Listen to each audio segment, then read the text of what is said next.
প্রথমে কড়াই তেল দিব, হ্যাঁ নহয় তারপরে পেঁয়াজ দিব, মরিচ দিব, মশলা দিব, তানগুলাই দিব, হ্যাঁ দিয়ে দিয়ে চাউল গেলা দিব ধুয়ে টুয়ে, হ্যাঁ কতুলা 1 সের চাউল দিব, হ্যাঁ তারপর যতুলে পোলাও দিব ততুলে চাউল দিব আর ডাবল পানি, হ্যাঁ চাউলগুলা দিয়ে দিয়ে ভাজবো তেলত হ্যাঁ তেলতে হ্যাঁ তারপর অনেকক্ষণ ধরি, তারপরে পানি দিব, 1 কেজি চাউল যদি হয় তাহলে 2 কেজি পানি দিয়ে দিয়ে ঢাকা দিব।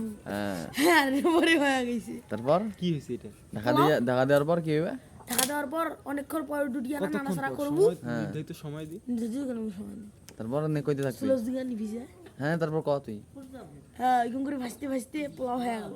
বলা হয়ে গেল। হ্যাঁ হ্যাঁ বিরিয়ানি যদি আনতে চাইস হ্যাঁ তাহলে গোস্ত গলা প্রথমে আন্ধি নিব, সুন্দর করে একটা পটপটা ভাজা, তারপর নহয় তারপরে চাউল দিব, চাউলগুলো গোস্ত দিয়ে টিকিয়ে পটপটাম, তারপরে পানি দিব, পেঁয়াজ মরিচ দিব, পোলাও হয়ে গেল, মানে বিরিয়ানি যা।